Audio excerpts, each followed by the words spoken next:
10 संतान हुई थी, 10 पुत्र हुए थे। उसमें से 3 पुत्र तो तपस्या करने चले गए थे और 7 पुत्र थे प्रियव्रत के। उन 7 ही प्रियव्रत ने 7 पुत्रों को ये भूमि बांटी थी और जहां से प्रियव्रत का रथ निकल गया था वहीं ये समुद्र बन गए हैं, 7 टापू बना दिए थे। 7 द्वीप बना करके 7 ही पुत्रों को राज्य दे दिया था। इस प्रकार से ये सृष्टि आगे बढ़ती रही। जब सृष्टि आगे बढ़ती रही तो सब प्रकार से अनेक प्रकार की राजा की संतानें बढ़ती चली गई और ये वंशावली बढ़ती चली गई। ब्रह्मा जी ने कहा, हे नारद, तदुपरांत सब मरीचि आदि मुनियों ने उसका अभिप्राय जान करके इसका नाम यथोचित रख दिया। फिर जिसको अपन काम कहते हैं, फिर काम को प्रकट किया भगवान भोलेनाथ ने, रति और काम। उन्होंने कहा कि तुमने उत्पन्न होते ही ब्रह्मा का भी मन मथन कर दिया था। जब ये काम प्रकट हुआ, जब ये काम प्रकट हुआ, ब्रह्मा जी ने इसकी रचना करी है सबकी। ये जब काम प्रकट हुआ तो काम प्रकट होते ही ब्रह्मा जी के शरीर में काम व्याप्त हो गया था। जब ये शरीर में काम व्याप्त हुआ, ब्रह्मा जी सृष्टि की रचना कर रहे थे। जब ब्रह्मा जी ने सृष्टि की रचना करते करते सरस्वती को रच गई थी। इधर ये काम प्रकट हुआ तो काम ने उनके शरीर में जब काम ने प्रवेश किया तो ब्रह्मा जी ने अपनी पुत्री को पकड़ना चाहा। सबने कहा, ऋषियों ने, कि ये निंदित कर्म है, ना तो पहले किसी ने किया और ना पीछे कोई करेगा ये काम। ये आपने प्रकट की, तुम्हारी पुत्री है, ये अनर्थ हो जाएगा। जब ब्रह्मा जी ने वो शरीर भी छोड़ दिया था, दूसरा शरीर धारण किया, फिर ये काम प्रकट हुआ। पहला नाम इस काम का मंथन होगा। ये एक नाम इस काम का प्रकट हुआ जिसका नाम मंथन है, क्योंकि ब्रह्मा जी के मन को भी मत दिया था इसने।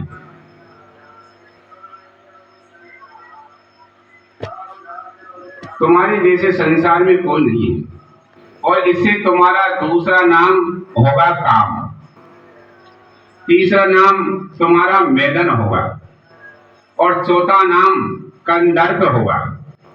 तुम्हारे लिए प्रजापति दक्ष एक सुंदर कामनी स्त्री को प्रकट करेंगे। कामदेव से कहा, फिर जिसे ब्रह्मा जी उत्पन्न कर चुके हैं और जिसका नाम संध्या है। मैंने कहा था नहीं, तो ब्रह्मा जी ने जो शरीर को छोड़ दिया था वो अप्सरा रचाई थी, जब वो संध्या बन गई थी, जिसको अपन सायंकाल सुबह भी कहते हैं। ये सुनकर के उस काम ने 5 बाणों का नामकरण तुरंत ही उनका परीक्षण करना चाहा। हर्षण, रोचन, मोहन और शोषण और मारन, ये 5 बाण है कामदेव के पास। एक तो हर्षण, एक रोचन और मोहन और शोषण और एक मारन, ये 5 बाण कामदेव के पास है। ये 5 नाम हुए जो मुनियों के भी मोह करने वाला थे।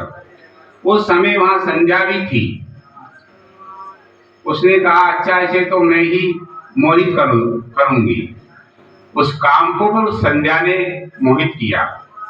इतने में काम ने अपने 5 बाणों का प्रयोग किया तो मोहन ने ब्रह्मादीपों के मन को भी मोह लिया। सबके मन में विकार प्रकट हो गया काम के उत्पन्न होते से ही। जब सबके मन में विकार हुआ, उनमें काम वृद्धि हो गई, क्योंकि शरीर में फिर ये काम व्याप्त हो गया।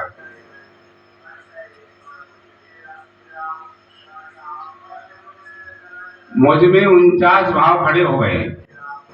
उसने कहा कि उस काम में फिर 49 भाव प्रकट हुए।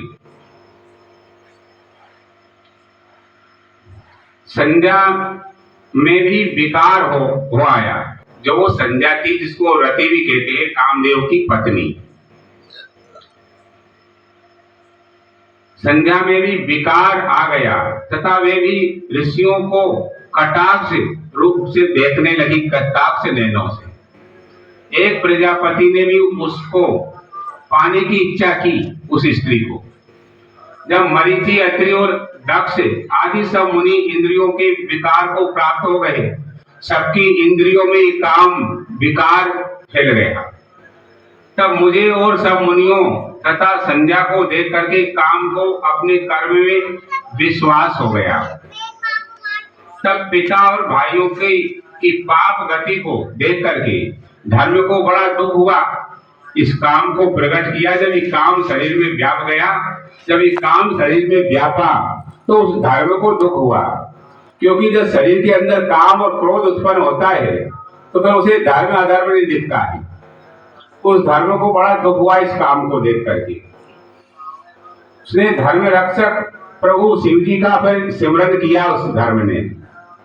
तब मुझे देख करके आकाश स्थित शिव जी इसको देख करके हंसने लगे और मुझे लज्जित करते हुए बोले, हे ब्राह्मण, तुमने पुत्री को देख करके काम कैसे प्रकट हुआ तुम्हारे शरीर में? सर्वदा सूर्य का दर्शन करने वाले दक्ष, मरीचि आदि एकांतवासी योगियों का मन स्त्री को देख करके कैसे मलिन हो गया? जिनके मन को स्त्रियां हरण कर लेती है, ये माया स्त्री है, वही माया है। और ये माया ऐसी है कि तपस्वियों को की तपस्याओं को भी भंग कर देती है।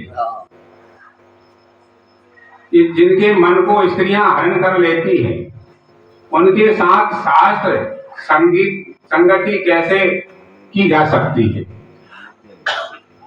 ब्रह्मा जी कहते हैं कि जब लोक पिता शिव जी ने इस प्रकार का कहा तो लज्जा के कारण क्षण भर में मेरा सारा शरीर पसीने से लथपथ हो गया। उससे पितृगण उत्पन्न हुए थे। ब्रह्मा जी से भगवान शंकर ने जब ये कहा भोलेनाथ ने कि तुम्हें उस कन्या को देखकर, सरस्वती जी को देखकर तुम्हारे मन के अंदर काम भावनाएं हो गई थी।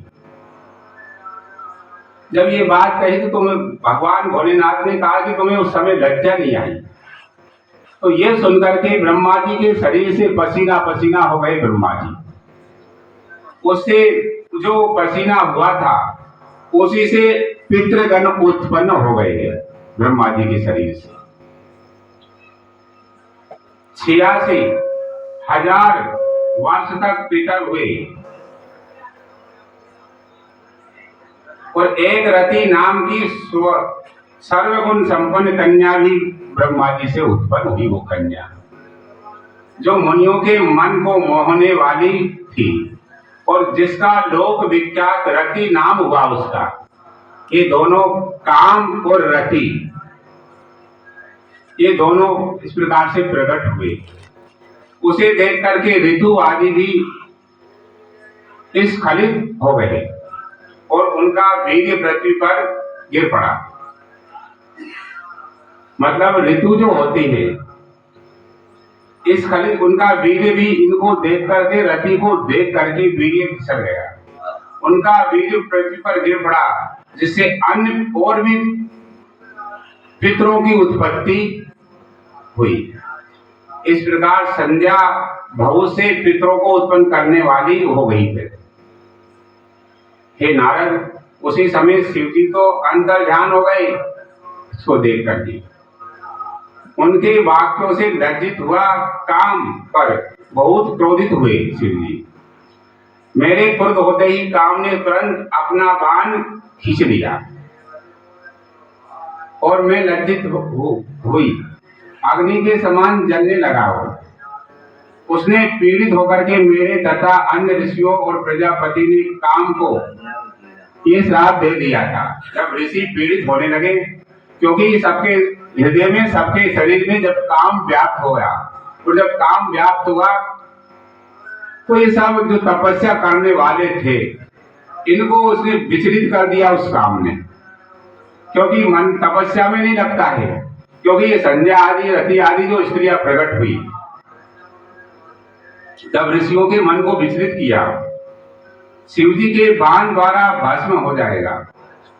फिर ये ऋषियों ने प्रजापति के काम को ये श्राप दे दिया, जो इसको प्रकट किया था। जो ऋषि तपस्या कर रहे थे उनने फिर काम को श्राप दे दिया कि जा तू शिव जी के बाण द्वारा भस्म हो जाएगा, क्योंकि तूने संसार को बेचैन कर दिया है। संसार में जो ऋषि तपस्या कर रहे हैं वे भी बेचैन हो गए। रति का पति जो था काम तुरंत अपना धनुष बाण फेंक करके मेरे चरणों में आ गिरा और बोला कि आपने मुझे ऐसा कठिन श्राप दे दिया है। आपने ही तो कहा था कि मैं ब्रह्मा विष्णु और शंभु ये सभी तुम्हारे वश में होंगे। आपने ही ये वरदान दिया था। अर्थात जो आपने कहा था कि मैंने उसी की परीक्षा की है। मैंने तो काम ने कहा कि जो आपने वरदान दे दिया था मुझे कि ब्रह्मा विष्णु भी आपके वश में हो जाएंगे, काम के वश में, मैंने तो उसकी परीक्षा की थी। उसकी परीक्षा करने में सारे ऋषि विचलित हो गए और ये सब मतलब जब काम प्रकट हुआ तो सभी उस स्त्रियों की तरफ देखने लगे। इसलिए मैं निरपराध हूं। उस काम ने कहा मुझे बेकार श्राप दिया, मुझे ऐसा कठोर श्राप क्यों देते हो। तब ब्रह्मा जी काम को डांटते हुए कहा कि ये संध्या जो मेरी कन्या है इसको तुमने काम से पीड़ित किया है, इसी कारण मैंने तुम्हें श्राप दे दिया। हे काम, अब तुम शांत होकर के सुनो। जब तुम श्री महादेव जी के नेत्र रूपी अग्निबाण से जब भस्म हो जाओगे तब फिर कुछ समय बाद समान शरीर को प्राप्त कर लोगे और जब महादेव जी अपना विवाह करेंगे तब तुमको शरीर वापसी प्राप्त, तुम्हारा शरीर प्राप्त हो जाएगा। इस प्रकार से भगवान शिव जी ने काम को और रति को प्रकट किया। जब काम और रति प्रकट हुआ तब से संसार में ये मिथुन सृष्टि स्त्री पुरुष की कोई भी जीव जंतु जितना भी जो है सब जोड़े से ये संसार पर पुत्र उत्पन्न होने लगे, प्रकट हो गए।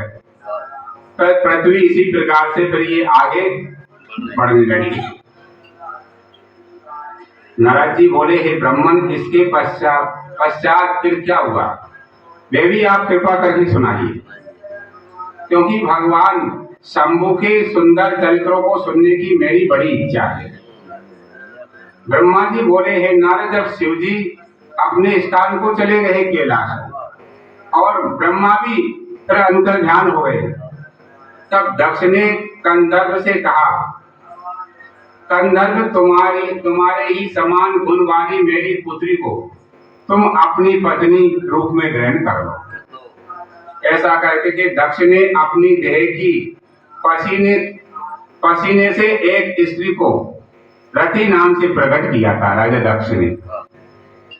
दक्ष ने अपनी देह के पसीने से एक स्त्री रति नाम की प्रकट की और कंदर्प के आगे खड़े हो गए।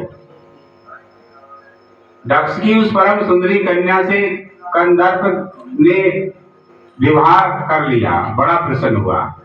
उस समय काम आनंद के कारण ब्रह्मा जी के दिए हुए श्राप को भी भूल गया कि ब्रह्मा जी ने मुझे श्राप दे दिया था। मोहित होने के कारण दक्ष जिसे कुछ भी ना कह सका। उस समय महान सुखदायक आनंद सौ हुआ, जिससे अपनी कन्या को प्रसन्न देख करके दक्ष भी बड़े प्रसन्न हुए। सूत जी बोले, ऋषियों, जब ब्रह्मा जी ने इस प्रकार कहा तब नारद जी बोले, हे ब्रह्मा जी, जब आप अन्य सभी महान देवताओं तथा दक्ष प्रजापति भी अपनी पुत्री संध्या को काम के अर्पित करके चले गए, तब संध्या ने फिर क्या किया। तत्ववेता ब्रह्मा जी बोले, नारद, अब तुम उस संध्या के चरित्र को सुनो। पहले संध्या नाम से मेरे ही मन में पैदा हुई हो। ब्रह्मा जी ने कहा कि पहले वो संध्या नाम से मेरे ही मन में पैदा हुई और फिर तप करके अपना शरीर उसने त्याग दिया। फिर वो शरीर त्यागने की बात में अरुंधति नाम से वो प्रसिद्ध हुई वही संध्या अरुंधति नाम से प्रसिद्ध हुई। उसने फिर मेधा तिथि ने वे उत्पन्न किया। उस संध्या ने मेधा तिथि को उत्पन्न किया और फिर वशिष्ठ जी ने अपनी पत्नी रूप में उसको अरुंधति को गुरु बृहस्पति वशिष्ठ जी ने उसे ग्रहण किया। वो फिर गुरु वशिष्ठ जी की अरुंधति पत्नी बन गई। नारद जी ने पूछा कि उसे मेधातिथि ने कैसे उत्पन्न किया, वशिष्ठ जी ने उसे कैसे ग्रहण किया। फिर ये सब अरुंधति की सुंदर चरित्र मुझे सुनाइए। ब्रह्मा जी ने कहा, जब मैं काम को श्राप दे रहा था, जब मैंने काम को श्राप दिया और फिर अंतर ध्यान हो गया और शिव जी भी चले गए, तब अमरस को प्राप्त होकर के मेरी पुत्री ने सोचा कि भला मुझसे बढ़कर के पापनी और कौन हो सकती, जिसे देख करके पिता और भ्राता भी काम की इच्छा करने लगे। अतः मैं स्वयं ही इस पाप का प्रायश्चित करूंगी। वेद मार्ग से मैं अपने को अग्नि में जला दूंगी। ऐसे उस संध्या ने विचारा। ऐसी मर्यादा स्थापित करूंगी कि जिसकी संसार में जन्म लेते ही मनुष्य इस प्रकार से कामी ना होगा। तो संध्या ने फिर दूसरा जन्म लिया। उसने कहा कि मैं ऐसी मर्यादा बना दूं, क्योंकि ये सब प्रकट हो गए। जो ब्रह्मा जी ने ये सब प्रकट किया वो तो एकदम जवान ही प्रकट किया, तो सब काम से पीड़ित हो गए थे। तो संध्या कहती है कि अब मैं जब जन्म लूंगी और जन्म लेने के बाद में फिर जो मनुष्यों को ऐसी व्यवस्था बना दूंगी, ऐसी मर्यादा बनाऊंगी कि जन्म लेने वाला फिर कभी कामी नहीं होगा। मैं तब की कठिन मर्यादा की स्थापना कर शरीर त्यागूंगी। ऐसा विचार करके संध्या चंद्रभागा नदी के तट पर, चंद्रभागा पर्वत पर चली गई, नदी के पर्वत पर। तब मैं अपनी पुत्री को श्रेष्ठ पर्वत पर तपस्या करने के लिए गई। जान करके अपने समयांतक पुत्र वशिष्ठ से बोला। ब्रह्मा जी ने कहा वशिष्ठ जी से, हे पुत्र वशिष्ठ, तुम अब तप करो। और वो जो पुत्री थी संध्या, वो भी तपस्या करने ही चली गई। तुम जाकर के भली प्रकार दीक्षा दो उसे। संध्या चंद्रभागा पर्वत के लाल सरोवर के निकट बैठी हुई थी। उसके पास पहुंच करके वशिष्ठ जी ने आदर पूर्वक उस संध्या से पूछा, हे भद्रे, तुम किसकी कन्या हो और इस सरोवर पर तुम क्या करने आई हो? वशिष्ठ जी ने उस संध्या से पूछा। यदि वे छिपाने योग्य ना हो तो मुझे भी सुना दो, मैं सुनना चाहता हूं। वशिष्ठ जी को देख करके संध्या ने प्रणाम किया वशिष्ठ जी को। कहा कि मैं निर्जन पर्वत पर मैं तप करने आई हूं यहाँ। यदि आप योग समझे तो मुझे उपदेश करें। तो संध्या ने कहा वशिष्ठ जी से। वशिष्ठ जी ने फिर कुछ नहीं पूछा, क्योंकि वे सब कुछ जानते थे वशिष्ठ जी तो। तब संध्या से वशिष्ठ जी ने भक्त वत्सल शिव जी का सिमरन करके कहा, अच्छा तो तुम अब परम आराध्य शिव जी को धारण कर उन्हीं का भजन करो। उसे गुरु वशिष्ठ जी ने उपासना मतलब गुरु मंत्र दे दिया। भगवान शिव जी को सिमरन करके ही दिया, नहीं तो वो ऐसी थी कि दूसरे ऊपर कोई भी मोहित हो जाता था वो संध्या। क्योंकि जो ये प्रकट हुआ वो सब उसके ऊपर मोहित हो गए, इसी के लिए तो उसने तपस्या की।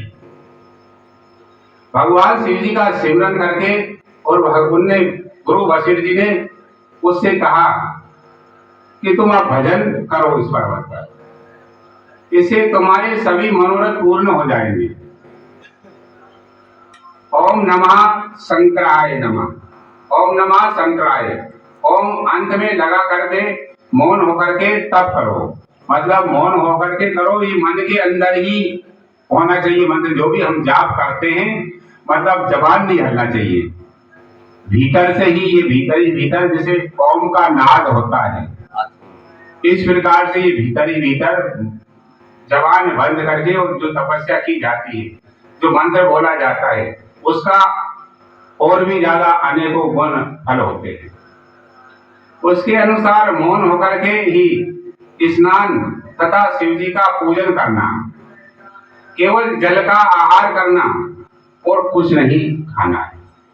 निसंदेह तुम्हारी तपस्या पूर्ण फलदायक होगी।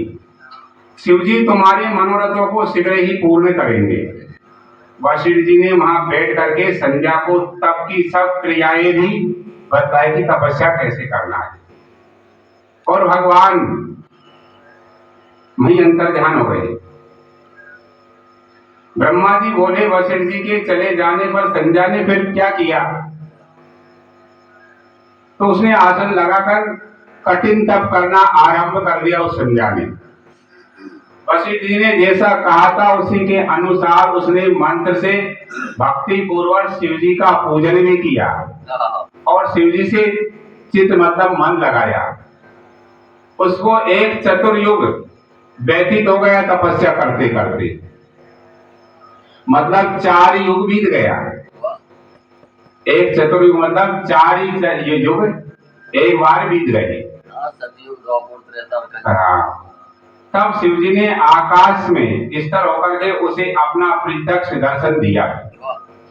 तो संध्या ने मुग्ध होकर के आचार्य से नेत्र बंद कर शिव जी ने उसके हृदय में प्रवेश कर उसे ज्ञान और दिव्य वाणी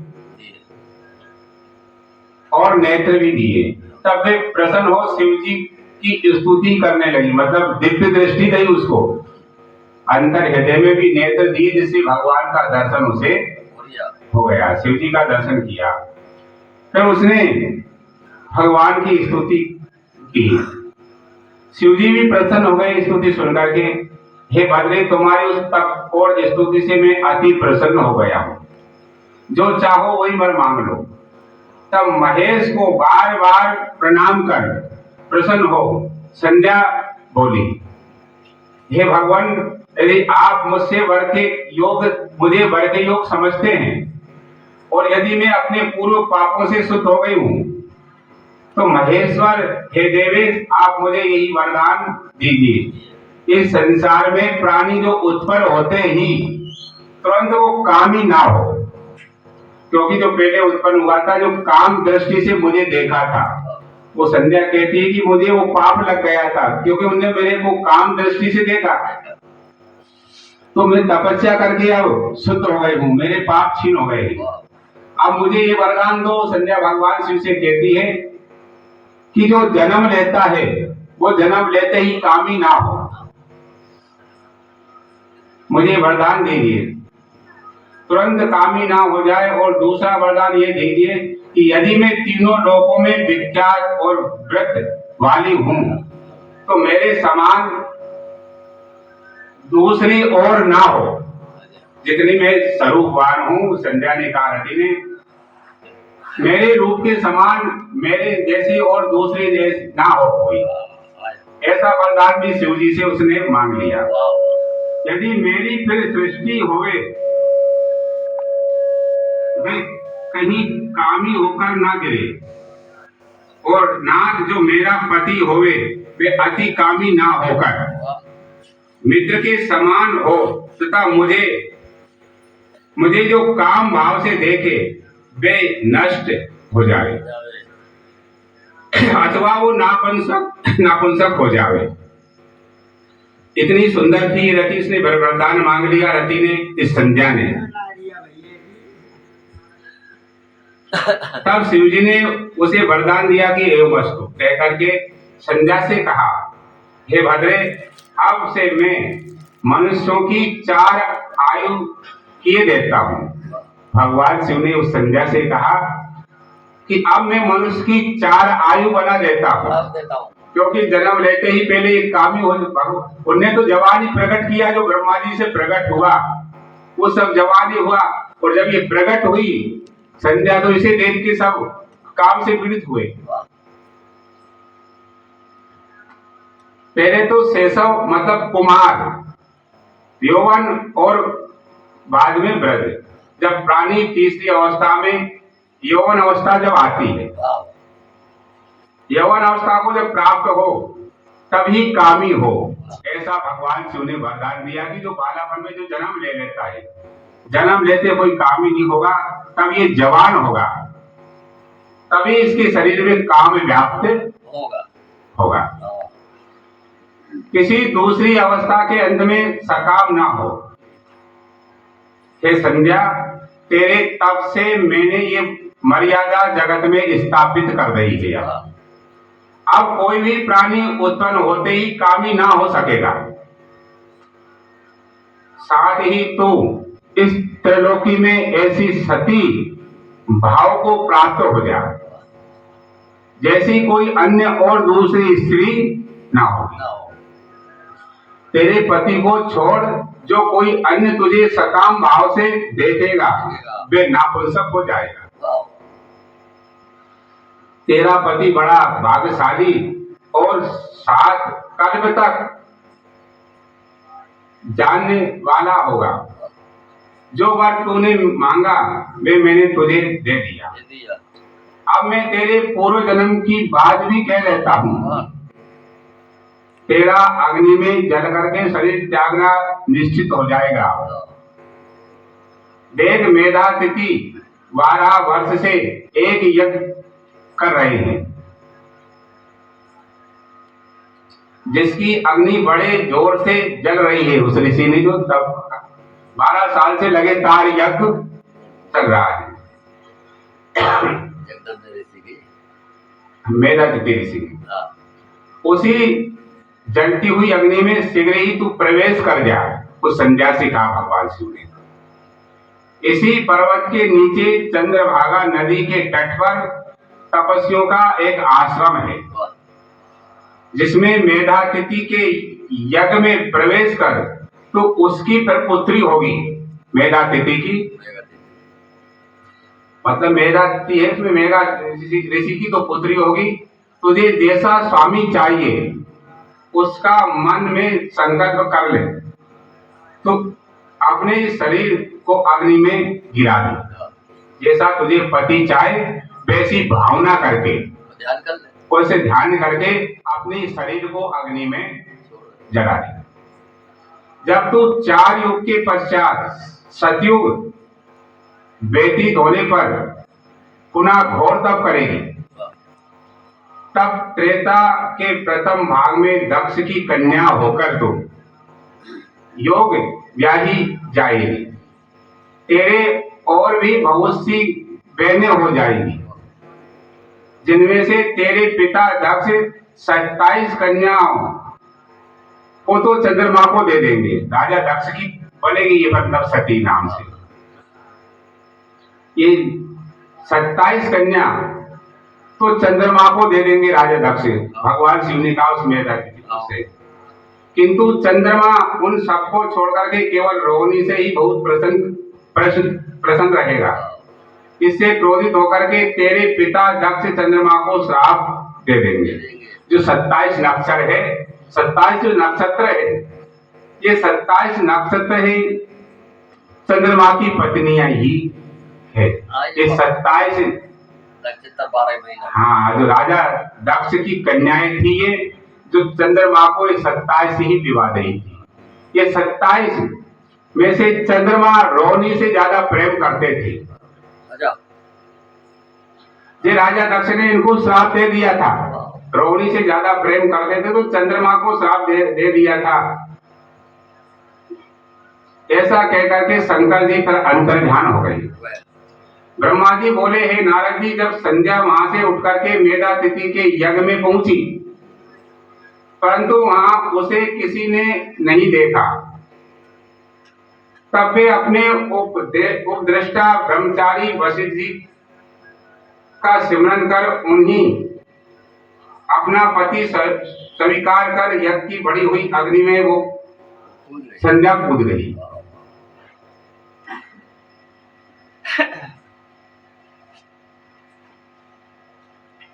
शिव जी की कृपा से उसे कूदते ही किसी ने नहीं देखा कि ये उस कुंड में, अग्नि के कुंड में कब कूद गई संध्या। अग्नि ने उसके शरीर को जला करके सूर्य मंडल में प्रवेश कर दिया। सूर्य ने उसके शरीर की विभाग कर अपने रथ में स्थापित कर लिया। उस संध्या का वो अग्नि में कूद गई थी। उसी सूर्य मंडप में, सूर्य का मंडल जो है सूर्य आकाश में, वो प्रवेश कर दिया उसे। सूर्य ने उसके शरीर के विभाग कर अपने रथ में उसको स्थापित कर लिया उसने, जिसके ऊपर का भाग रात्रि बन गई और नीचे का भाग दिन बन गया उस संध्या का ही। बीच में होने वाला प्रातः काल और संध्या हो गया, ये जो बीच में रह गया है सायंकाल, और ये ऊपर का भाग तो रात्रि बन गया। उस जो भगवान सूर्य नारायण के जो उसका शरीर था वो भगवान सूर्य नारायण के पास पहुंचा और भगवान सूर्य नारायण ने उन्हें अपने रथ में स्थापित कर लिया, और जो उस रथ का जो ऊपर का भाग था वो तो रात्रि बन गई, नीचे का भाग जो था वो दिन बन गया। और जो प्रातः काल और सायंकाल जो बीच का भाग था वो सुबह और शाम बन गया। उसका शेष भाग जो बचा था वो पितरों ने ले लिया, जो उसका पितरलोक बन गया। वो दिन पितरों ने ले लिया, अवसान वाली संध्या हो गया। अरुणोदय के साथ ही प्रातः संध्या और सूर्यास्त होते समय की लाल कमल के समान सायं संध्या होती है। जब अरुणोदय मतलब 4 बजे से कुछ उजाला जैसा नजर आने लगता है, जब दिन उगता है, जब 4 बजे से जिसको कहते हैं अरुणोदय, उसके साथ जब प्रातः होता है तो कुछ संध्या तेरी संध्या, उससे संध्या और सूर्यास्त होते हैं उस समय भी कुछ लाली सी जैसी दिखती है, कमल के समान दिखती है, वो लाली कमल के फूल के समान, उसको सायं संध्या कहते हैं, शाम। उसके प्राण को दयालु शिवजी ने अपने दिव्य शरीर में स्थापित कर लिया। उस संध्या का जो प्राण था, उस प्राण को तो भगवान शिव में वो लीन हो गया, वो प्राण। उधर जब यज्ञ समाप्ति हुआ, उस मेधा ऋषि का यज्ञ जब समाप्त हुआ, ऋषि ने तप्त सुवर्ण के समान कांति वाली उस कन्या को अग्नि में पड़ा देखा। फिर जब तो किसी को दिखाई नहीं हो, उस कन्या को अग्नि में हवन कुंड में पड़ी हुई देखी तो वो सोना जैसी चमक रही। उसे मेधा तिथि ने प्रसन्नता से यज्ञ के लिए विधिवत स्नान कर भली प्रकार से उसे गोद में रख ली उसको, और उसका नाम फिर अरुंधति रख दिया। शिष्य सहित उसका अपने आश्रम में पालन करने लग गई। जब वे 5 वर्ष की हुई तो ब्रह्मा विष्णु और महेश आकर के ब्रह्मपुत्र वशिष्ठ जी के साथ फिर उसका विवाह करा दिया। गुरु वशिष्ठ जी के साथ उसका अरुंधति का। वो पतिव्रताओं में श्रेष्ठ थी, महापतिव्रता थी अरुंधति। वशिष्ठ जी को पाकर के उनसे रमण करने लगी, जिसके द्वारा सतपादिक श्रेष्ठ पुत्रों की उत्पत्ति हुई। सूत जी बोले, ऋषियों जब इस प्रकार प्रजापति ब्रह्मा जी ने कहा तब उनके वचनों को सुनकर के नारद जी आनंद मग्न होते हुए बोले, हे ब्राह्मण, आपको धन्यवाद है, आपने इस दिव्य कथा को मुझको जो सुनाया है। हे धर्मयज्ञ, अब आप मुझे ये बतलाइए, इसके आगे संध्या ने फिर क्या किया तब करके। सूत जी बोले, जब इस प्रकार नारद जी ने ब्रह्मा जी से पूछा तो उन्होंने कहा कि विप्रेंद्र, जब संध्या को देखने मात्र से शिवजी ने मुझ सृष्टिकर्ता को बहुत फटकारा था। वो संध्या का ब्रह्मा जी कहने लगे कि उसका रूप ही ऐसा था जो मैंने प्रकट करी उस समय जब मैं ही काम से मोहित हो गया था, जब भगवान शिव ने मुझे फटकारा था, तभी से मैं शिव की माया से मोहित हो उससे ईर्षा करने लग गया था। इस चिंतन में मैं लगा कि इसी के विकार में इन्हें अवदत्त करूं। तब रति और मदन को देख करके मैं थोड़ा मद युक्त हुआ रति और कामदेव, मतलब कामदेव का नाम भी मदन भी है। दोनों ही है। मदयुक्त हुआ दक्षादि अपने पुत्रों के पास गया और उनसे बोला कि दक्ष और मरीचादि अपने पुत्रों से कहा तुमको ज्ञान है कि ब्रह्मा जी कह रहे अपने पुत्रों से, दक्ष ऋषि जो आदि उनके पुत्र थे उनसे ब्रह्मा जी ने कहा तुमको ज्ञात है कि स्त्री को देखने मात्र से शिव जी ने मुझे बहुत धिक्कार दिया था, क्योंकि जब मैंने उसको प्रकट किया था उस रति को, उस संध्या को, जब ही मैं काम से मोहित हो गया था। जिसके दुख से मैं आज भी दुखी हो रहा हूं, जो भगवान शिव ने मुझे फटकारा था। अतः जैसे भी हो महादेव स्त्री ग्रहण कर ले तभी मुझे शांति आवेगी। ब्रह्मा जी कह रहे हैं कि भगवान शिव का मतलब विवाह हो जाएगा। भगवान शिव जब स्त्री को ग्रहण कर लेंगे, मतलब भगवान शिव का जब विवाह हो जाएगा तभी मुझे शांति मिलेगी। ब्रह्मा जी कह रहे हैं। सही बात है। नारद ने अपने पुत्रों से ऐसा कह ही रहा था, उसी समय रति सहित कामदेव भी वहीं ही आ पहुंचे। तब मैंने उसकी भी बहुत प्रशंसा कर कहा कि वैसे अब तुम जगत के हित के लिए शिव जी को मोहित कर दो। तुम्हारे सिवा दूसरा उन्हें कोई भी मोहित करने वाला नहीं।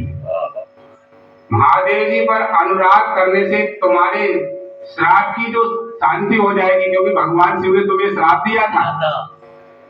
ब्रह्मा जी ने श्राप दिया था कि तुम्हें भगवान शिव अपने बाणों से भस्म कर देंगे कामदेव को। जगत का कल्याण भी होगा, क्योंकि जब शिव जी को स्त्री का अनुराग होगा तब वे महादेव जी तुम्हें तार देंगे। नारद तब मदन ने मुझसे ये कहा, उस कामदेव ने, कि आपका वचन पालन कर शिव जी को मोहित तो अवश्य कर दूंगा, किंतु स्त्री का निर्माण तो करो शिव जी के लिए। मैं शिव जी को मोहित कर दूंगा, लेकिन फिर विवाह किनसे करो? स्त्री का निर्माण करो, आप ही इसको कर सकते हैं। तब कंदर्प के ऐसा कहने पर अपने प्रजापति दक्ष इस चिंता में पड़ गए कि किसके द्वारा उन्हें मोहित करें। फिर तो चिंताग्रस्त मेरी और उनकी श्वासों से जो सुरभित वायु निकली, उसने पुष्प समूहों से घोषित वसंत उत्पन्न कर दिया। जो कहते ब्रह्मा जी की जो मेरी श्वासों से और जो श्वास निकली वो उससे वसंत ऋतु उत्पन्न हुई। जब वसंत ऋतु उत्पन्न हुई, जिसकी पुष्पित कमल बना, उसी से पुष्पित ये कमल का फूल जो बगीचा बनाया जाता है वो बना। कांति पुष्पित ताम्र रस से नेत्र बना। संध्या की उदित चंद्रखंड सा मुख और सुंदर नासिका बनी। उसी से वसंत ऋतु बनी। और जो संध्या थी रति जो प्रकट हुई थी, वो उसी की संध्या के उदित फिर उसका चंद्र जैसा मुख बना उससे, और सुंदर उसकी नासिका बनी। तब ऐसे श्रेष्ठ को आविर्भूत हुआ देख करके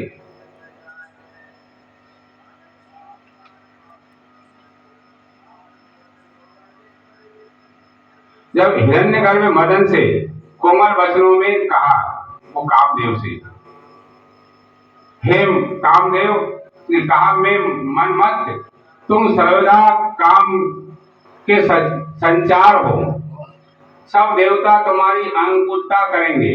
ये रमन का हेतु होने से इसका नाम वसंत ऋतु होगा। ये लोगों को रंजित करेगा। काम तुम अपने इन वसंत आदि सहचारों सहित रति को साथ लेकर के शिव जी को मोहित करो। तो उस कामदेव ने उस वसंत ऋतु में भगवान शिव को मोहित करने के लिए रति के साथ उपयोग करने लग गए। फिर सपत्नी काम ने प्रसन्न हो मेरे चरणों में प्रणाम किया और शिव के स्थान को चले गए जहाँ शिव जी थे वहां। ब्रह्मा जी बोले काम ने प्राणियों को मोहित करने वाला अपना प्रभाव फैलाया। फिर इस कामदेव ने संसार को मोहित करने वाला जब अपना काम फैलाया, बसंत ने भी उसका साथ दिया। बसंत ऋतु ने रति के साथ कामदेव ने शिव जी को मोहित करने के लिए अनेक प्रकार के यत्न किए, जिससे सब जीव मोहित हो गया संसार का। परंतु गणेश जी सहित शिव जी इस कामदेव के बस में ना हुए। संसार रामायण में भी लिखा कि जब भगवान भोलेनाथ की जब समाधि जगाने के लिए जब ये काम गया था, और कामदेव को भगवान भोलेनाथ की समाधि जगाने के लिए जब जैसे शिव ने देवताओं ने पहुंचाया, जब कामदेव वहां से चला और शिव जी तक पहुंचा, तब तक पूरे संसार में काम व्याप्त हो गया था। उस समय मनुष्य तो क्या, पर जो ऋषि तपस्या कर रहे थे उनकी समाधियां जाग गई। उनने कहा कि ये क्या हो गया। स्त्री और मनुष्य आपस में एक की तरफ देखने लग गए थे, तालाब तलाई संगम करने का विचार करने लग गए थे, और जो वृक्ष की लताएं हैं वृक्ष की तरफ झुकने लग गई थी संगम करने के लिए। ऐसा प्रकोप पूरे संसार में फैल गया था जब काम वहां से चला था भगवान शिव को काम से मोहित करने के लिए। उसके सारे प्रयत्न कर्म व्यर्थ हुए। तब उसने उदास भाव से मेरे पास आ प्रणाम कर मुझसे कहा कि ब्राह्मण में समूह को मोहने के योग्य नहीं हूं। भगवान शिव को मोहित काम नहीं कर सका, क्योंकि भगवान शिव ने उस काम को जीत लिया था। किसी की शक्ति नहीं है कि जो उनको मोहित कर सके, भगवान शिव को मोहित कर सके कोई। उसकी बात सुनकर के चिंता मग्न हो गया और बड़े दुख की श्वास लेने लगा। उससे बहुत से भयंकर बलि गण प्रकट हो गए थे। इन्होंने खोला हल कर असंख्यों की संख्या में अनेकों बाधाओं का बजाना और मारो काटो का शब्द वहां आरंभ कर दिया। जहाँ शिव जी थे वहां उन्हें आरंभ किया और मुझे भी मारने दौड़ने लगे, ऐसा प्रकट किया उन्हें। मेरे सन्मुख स्थित काम ने उनको कहां से उत्पन्न कर दिया ना जाने उस कामदेव ने। इनका क्या काम है और ये कहां रहेंगे, ना हो तो इनको मेरे हवाले ही कीजिए। ये सुनकर के मुझ ब्रह्मा ने उन्हें कर्म में नियुक्त कर दिया। फिर जो प्रकट किया था काम ने, काम से कहा कि ये उत्पन्न होते ही मारा मार इन्हें मचा रही, इससे इनका नाम मारन होगा। काम ये सर्वदा तुम्हारे वशवर्ती रहेंगे। मेरा वचन सुनकर के रति और काम जब प्रसन्न हुए, तब मैंने उनसे कहा कि अब तुम फिर शिव जी को मोहित करो।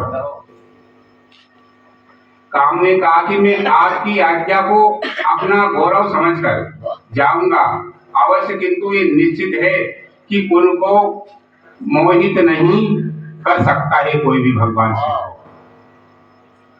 और मुझे उनका भय है, क्योंकि जब मैं संसार को मोहित कर सकता हूँ लेकिन भगवान शिव को मोहित नहीं कर सकता।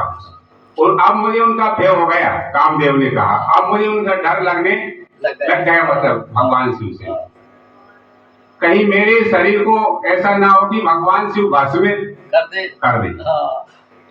ये कहकर के काम अपने वसंत रति और मारन गणों को साथ लेकर के शिव जी के स्थान में गया और उन्हें मोहित करने के लिए बहुत से उपाय किए। अनेक प्रकार के बाजे भी बजे, अप्सराएं नृत्य करने लगी, अनेक प्रकार की तान छेड़ने लगी। परमात्मा शिव क्या कभी मोहित हो सकता है? फिर भी शिव मोहित ना हुए। फिर वे काम लौट करके मेरे पास फिर आया, ब्रह्मा जी के पास। मुझे प्रणाम करके बोला, हे ब्रह्मा जी, अब आप शिव जी को मोहित करने का उपाय तो बताइए कि शिव जी कैसे मोहित हो सकते हैं। मैंने कर लिया मारो प्रयास शिव जी को मोहित करना मेरे लिए तो असंभव है। है। ब्रह्मा जी बोले नारद, काम के चले जाने पर, काम के जाने पर श्री महादेव को जो मोहित करा देने का मेरा अहंकार था वह ही चूर्ण हो गया। वाह मेरा ये अहंकार था कि मैं भगवान शिव को काम से पीड़ित करके और उनका विवाह करा दूंगा, परंतु मैं ये विचार करता